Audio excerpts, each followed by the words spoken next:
Welcome to the Sanity Project podcast, the place for internet technology professionals whose work-life balance plan has imploded. We are here to provide solutions that will help the IT pro live a sane, healthy, and prosperous life. Here's your host, Joanne Victoria. Hi, this is Joanne Victoria, and I am the host of the Sanity Project podcast. Welcome to another edition. James Goi Jr. is our guest today. James Goi Jr. is also known as the Attract Money Guru, and he is the best-selling author of How to Attract Money Using Mindpower. This book set a new standard for concise, no-nonsense, straight-to-the-point self-help books. James condenses and simplifies abstract metaphysical concepts and powerful success principles, making this life-changing information accessible to everyone. James has written 10 books, and you can see him in the groundbreaking docudrama Think and Grow Rich, The Legacy. What James will be doing is talking about the money problem today, meaning the lack of money, the worry about money, the uncertainty about money, and he will show you how you can consistently use the power of your mind to attract all the money you want and need. Welcome to the show, James Goi Jr. Oh, thank you, Joanne Victoria. It's really nice to be here. Thanks for having me. Well, I appreciate that. And I'm just looking at the last part of your statement when you say how they can consistently use the power of their minds to attract all the money they want and need. Is there a distinction in your mind or in your teachings about the difference between wants and needs? Well, needs can be very specific, such as we need to eat, we need a roof over our heads. But technically speaking, we can go for periods of time without food and without roofs over your heads. But I do consider those needs. And so I say wants and needs because some people are unrealistic. They read about these concepts and all of a sudden they write some kind of a goal that they want to have $10 billion. They want to be richer than Bill Gates or something ridiculous, which is totally possible. I mean, Bill Gates did it, right, from nowhere. Mm-hmm. But it's not practical or logical when you don't have any foundation in metaphysical teachings yet. So, but certainly if people are willing to have reasonable expectations, and again, that can be hundreds of millions of dollars, it can be $1 billion, but if they have reasonable expectations and have the tools to be able to do that, then they can have all of the money they want and need. The thing is, it's a lifelong journey because the more money people want, then the more they want. Like, people like Bill Gates will still go to work, 60 hours a week or something. I don't know him in particularly if he does, but we can consistently do that. We can have all of the money we want and certainly all of the money that we need for all of our, needs and desires and the way we want to express, help other people or whatever. So what is the first rule of metaphysical concepts where you help people change their thinking? Because this is what needs to happen. They need to change their thinking. Is that correct? That's very correct. And so most people don't think properly regarding money. They don't think with an understanding of mind power and metaphysics, or some people call it the law of attraction. Loosely, sometimes I refer to it as that. But chapter 1 in my book is on desire. And I like to read the quote that I opened that chapter with. It's from Robert Collier, The Secret of the Ages, 1926. And he writes, "Desire is the great moving power of the mind, that which excites into action the will and powers of the individual. It is at the bottom of action, emotion, or expression," end quote. And I like to tell people, desire is the first chapter in this book for a reason. If we don't have sufficient desire to have more money, then we're not going to be motivated to take the necessary actions, whether those be learning about mind power, as I teach in the book, learning about investments or your certain, your particular area of expertise, whatever field you're trying to get into, but certainly with a big emphasis on the metaphysical side, because I believe that that is the foundation. And so, but everyone will say, oh, of course I want more money. I have the desire. But then if you ask them, well, what have you done in the last week, month, or in the last year towards trying to get more money? Well, I work 40 hours a week, and when I get home, I'm tired, and, I have a couple beers and I have to unwind. And so really they don't do anything. Their desire is not strong enough. There's been authors who have, written their first book on the train to and from work. I can't remember the one person's name. He was a lawyer, and I think he writes, lawyer-based novels or something. Yes, and John something or other. I can't remember. I know who you're talking about. Right. So these people are examples to us that strong enough desire will get us to do what we need to do. But just wishing or, buying a lottery ticket, it'd be nice if I could have more money, but not really like needing it or desiring it in an intense way is not going to motivate us enough. And so that's ground zero, and that's in any metaphysical realm of where we're trying to create something for ourselves. We have to have a strong enough desire to push us forward. And our thoughts are the mold for what we want to create, but the desire, the emotions, and the feelings are really what propels us. That's the energy that our subconscious minds and the universes at large will use to bring us to do what we need to do. It also, by the way, causes the universe out there, other people, events, circumstances, and situations to morph into what they need to be to help us achieve our goals.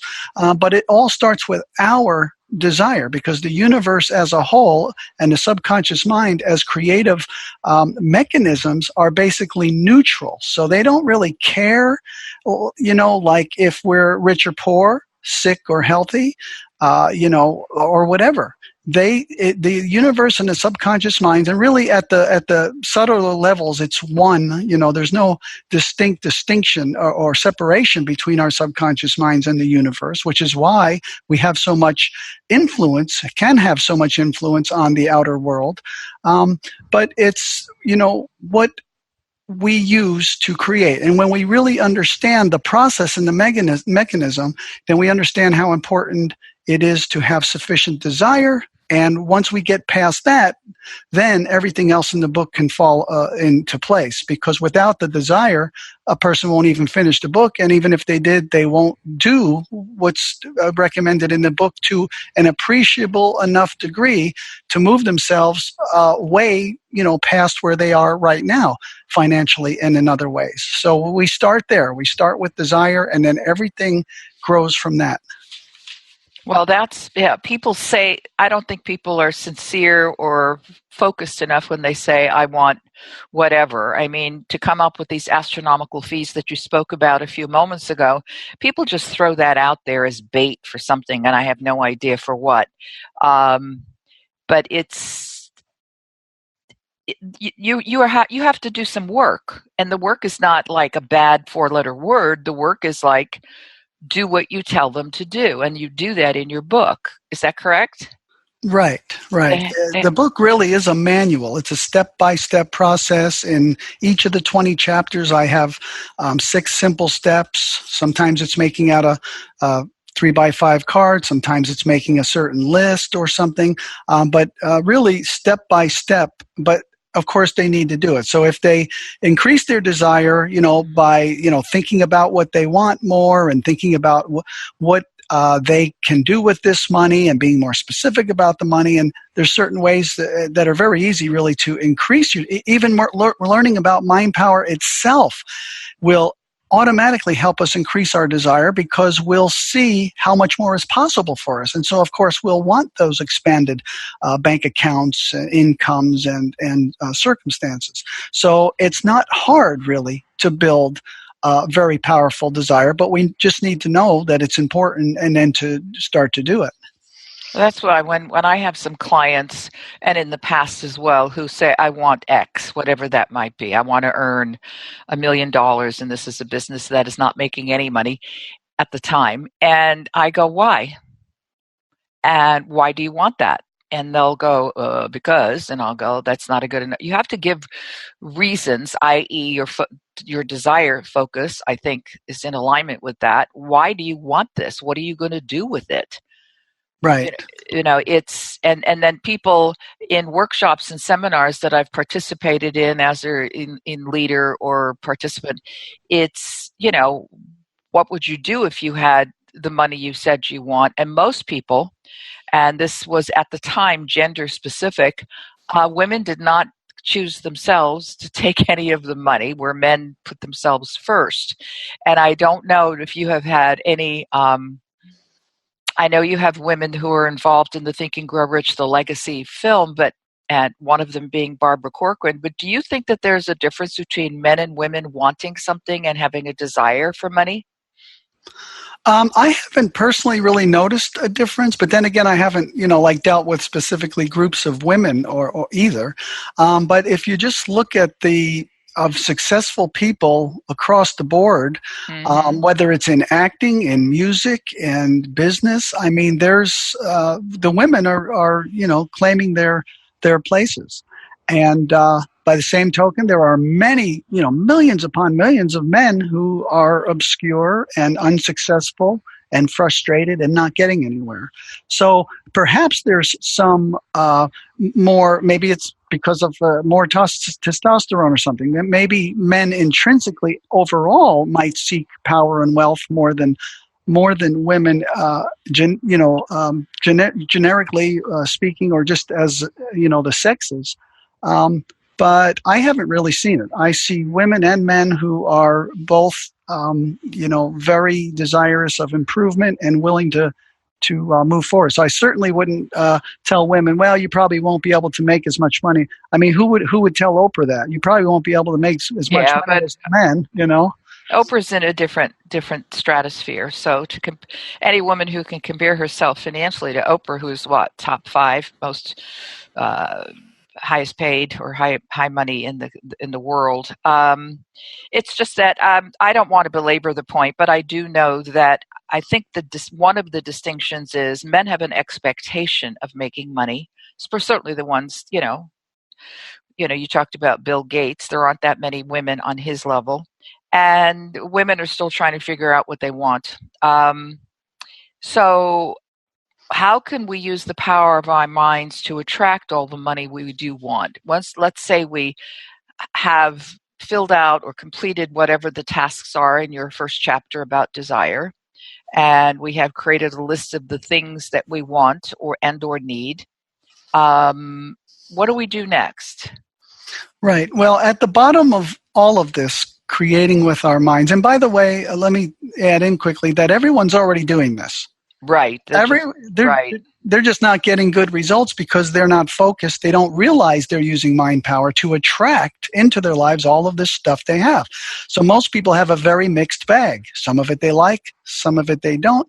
Most people are not happy with their financial circumstances.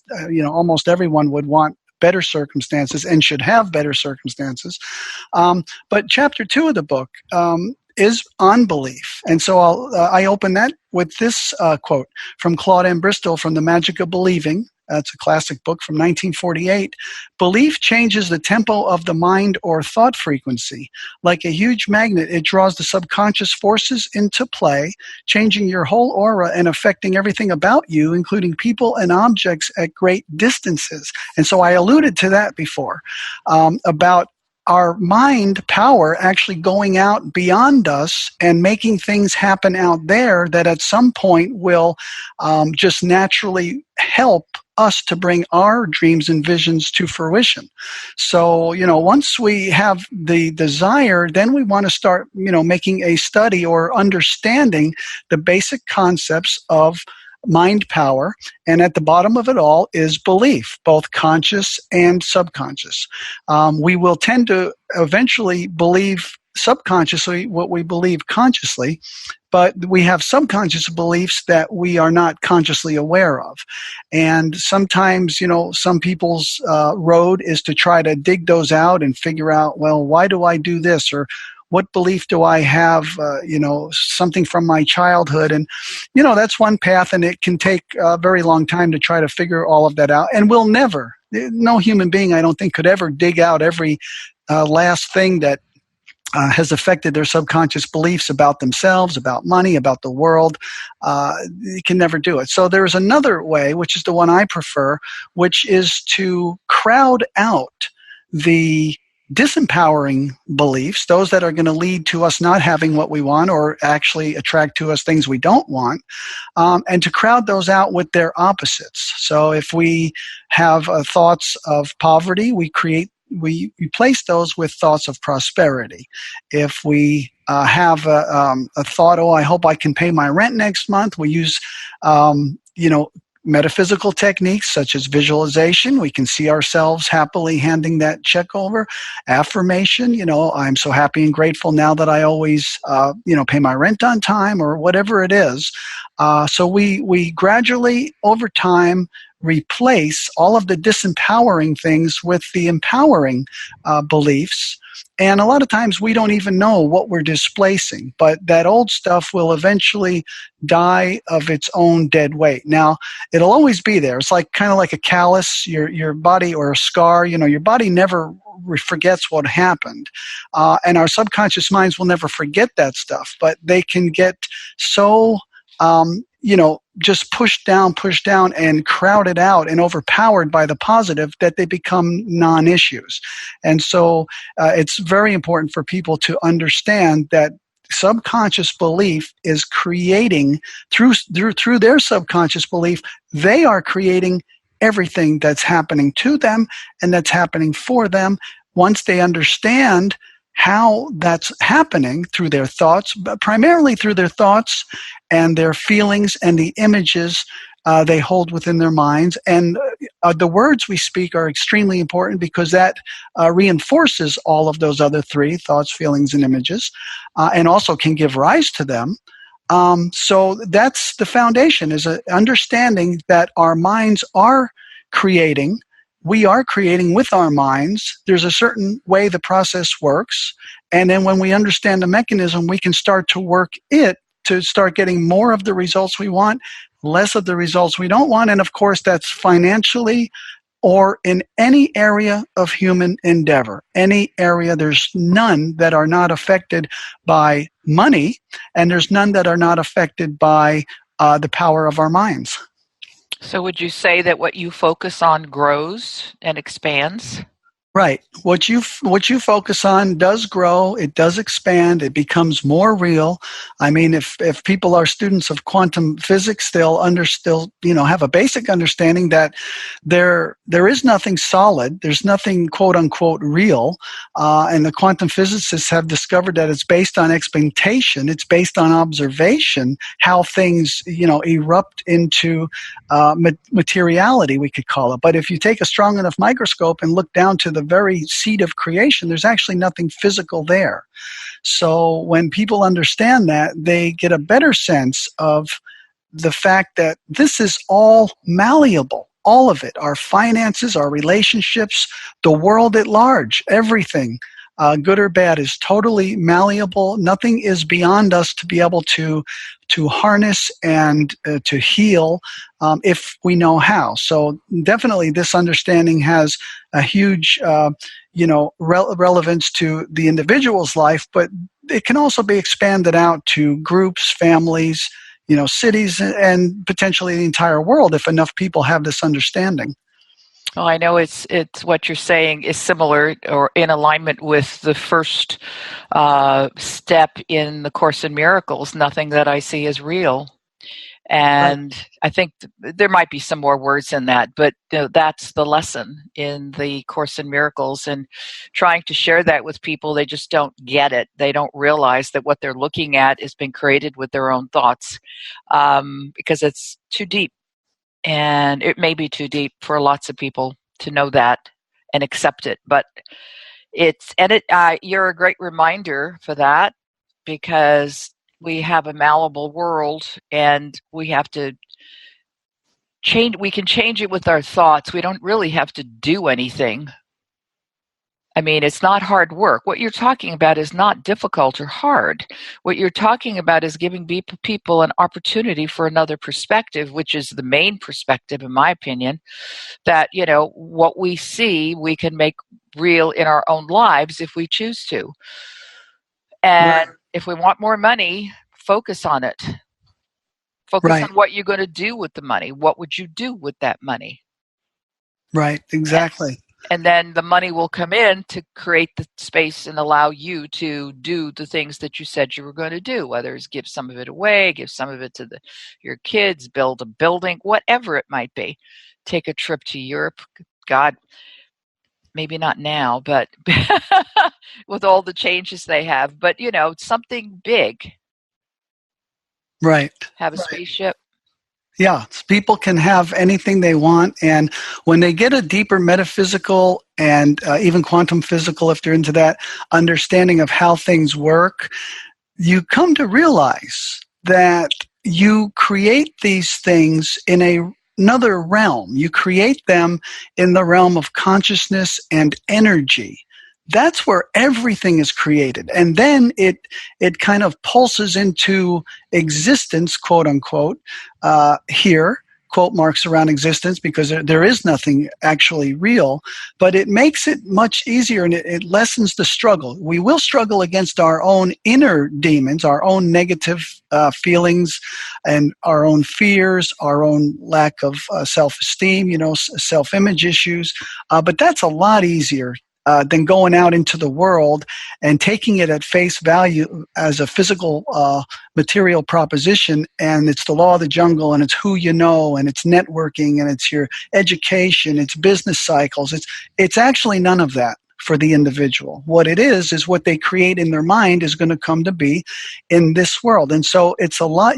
Most of the work I do to create, and I've had, six-figure, I tell the story often of I was in my very late 40s, and our household was $50,000 in credit card debt, and I was the only one earning money. I had a job as a low-paying job as a caregiver for a developmentally disabled man in his home. And I had actually been working on how to attract money using Mindpower for a very long time, years. And I had actually used the techniques at times to have windfalls and things. But at this time, we're $50,000 in credit card debt, going in deeper each month, and getting ready to lose our credit cards and be homeless and everything. And I actually quit my job to finish the book. I went into silence for 10 days. It wasn't like a gamble. It was a spiritual epiphany. I knew what I had to do. I quit my job. I was in complete silence for the first 10 days. And I worked on the book every day, and I used the principles and techniques. I totally immersed myself in this consciousness. And within a 3-month period, we received 2 six-figure windfalls into the house, thus by far clearing up that $50,000 in credit card debt, and then just having enough money to carry us long into the future. And that's, 11 years ago. And I made a vow to the household, myself, my life partner, Kathy, and her sister, that none of us would ever have to work another outside job again. And that's true 11 years later. I've written my 10th book now. I'm working on a few more. But I created it in my mind first. I had the intense desire, and then I followed my intuition. It's another chapter in the book, when the universe told me the time is now. It doesn't matter what it looks like. You've got to act now, and here's what you got to do. And I did it, and everything else worked itself out. So now the trick is, if we can call it a trick, is to get people to trust. I don't know if they need to believe right away, but if they trust in this process, it would be nice if they believed in what you're talking about, spiritual exploration and the consciousness of the mind, and how you can focus on what you want and have faith in that. But how do you get people to pay attention to this process? I mean, how far down? I mean, you got down far. You could have gone further. I know several people who have gotten far down, and some have given up. but some have thought themselves, quote unquote, thought themselves to success. And I would like to see more people do that rather than the scrabbling that they do with how many business cards. I don't even have business cards anymore. I gave them up because I thought it was dumb. If you don't know me, you don't want to know me. So, this is my name. Check it out. And how can you get people to pay attention? Right. Well, there's basically two kinds of people, loosely speaking, when it comes to this subject matter. And that is, like me, when I first started to hear, like when I read my first book and started to be exposed to this, something resonated within me. I immediately knew that this was true. I had never heard about it all those 19 years growing up in New Jersey. No one I knew ever said a word about positive thinking or anything even remotely like that your mind actually has an effect on your circumstances. But as soon as I heard the concept, I immediately resonated with it. And I was sincere that I wanted to learn about it, and I started to do that. Now, there are other people that, loosely speaking, two types of people that are skeptics. And they're emotionally invested already in not believing, in poo-pooing and putting down and disregarding and dismissing out of hand anything that doesn't already fit in with their worldview. And so some people, I've never really converted one of those people. What I've been able to do is help and support those who are open. Right.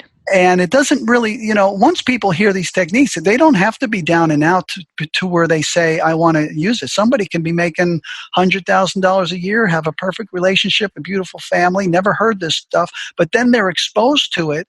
And then immediately if they resonate with it, they're going to say, well, I'm doing great, but I could do better. I'm helping and doing wonderful things for, this charity or that, but I could do more. And so you don't have to be down and out to be inspired. But like I said before, the knowledge of the process and the possibilities in and of itself increases desire, shows you that a lot more is possible. And then it's just within human nature that if we can have more, be more, do more, give more, that we want to do that. Normal, nice, people that are sincere and helpful people. This is just natural. So it's one of the most natural things. We would not do anything were it not for desire. We wouldn't scratch our nose. We wouldn't get out of bed in the morning. We would just lay there and die. We wouldn't eat, drink water, or anything. Everything we do is from desire. And so when people learn that this is possible, their desire to learn about it grows, and their desire for what they'd like to create and have in their lives grows. There you go, people. I hope you're paying attention. And I would strongly suggest right now, I'm going to say this to you, re-listen to this podcast. Start taking notes, and of course, purchase James Goi Jr.'s book, How to Attract Money Using Mindpower. I would guess that would be the first thing that you would tell a newbie to do, somebody who's going, this sounds interesting. They're listening to you. They're listening to your examples. They're listening to you talk about desire. They're listening to you talk about all the things that you say about the metaphysical concepts and your success principles. And would you say that reading your book right now would be beneficial to them, doing that first? Well, it definitely would be. I mean, this is the manual on this subject. I still believe it's the most concise and usable book on how to attract money using Mindpower. But I also know that people don't just run out and buy books sometimes. They've got to, get comfortable with the person or the concept. And then eventually what happens is they forget and they don't get the book. The best thing for people to do right now, which anyone can do, is I would send them to my website, jamesgoijr.com. And they can subscribe to my free monthly Mindpower and Money e-zine. I've been publishing that for I think I'm in my 12th year now. And when they do, they get a free PDF copy of my book, Attract Money Forever, which actually covers all of the same 20 subject. It's actually a longer book than this. And so they can get deeply grounded. They can learn everything they need to know to start attracting money with that book. And they get the support and motivation each month with the e-zine. But there is no substitute for this book. So at some point, whether it's right now if they're motivated enough, or at some point, I do suggest that if they're serious about using their minds to attract money, that this is the book for them, How to Attract Money Using Mindpower. There you go, people. And I also, on James Goi Jr.'s page on my website, you will see a slew of social media address links that you can go to. And just to let you know is that I just signed up for his newsletter, and just before the show I started recording. And I'm just going to have to confirm my registration and start receiving all of the information from James Goi Jr. So if you need to talk to him now, go to James at jamesgoijr.com. That's James, James, Goi, Goi, Jr., Jr.com, and send him a message. If you have something that is right there in front of you, you can check him out on Facebook, Twitter, LinkedIn, Pinterest, Instagram, and all the usuals. And as I say, they'll be on his page on my website. And I want to thank James Goi Jr. for being here today, because not only is money an issue for quite a few people, at least that's their go-to issue, it's also important that people understand that they create the world they live in. Whatever is going on in your life right now, you created. Hard to swallow. I know I have a hard time with it from time to time when I'm going, why is this happening to me? And I realize that it's all on me. So get your desire up. Order his book. Is it at Amazon or just on your website, James? It's on Amazon in both paperback and Kindle editions. There we go. I don't know how James Goi Jr. can make it any easier. I thank you, James, for being here today, because this has been really smashing for our listeners. I know they needed this, and I know I needed a tune-up. So, and I'm pretty much telling the truth anytime I'm on a guest's podcast. So everybody have a great day. I will talk to everyone soon and come back with another recording. But remember this, it's all about what you want. Take care. Bye-bye. I hope you enjoyed this episode of the Sanity Project podcast. Please go to AskJoanneVictoria.com and continue the conversation on my podcast page. And get a free copy of my book, The True Self Handbook, a guide to transform your life. That's AskJoanneVictoria.com. Take care, and thanks for being here.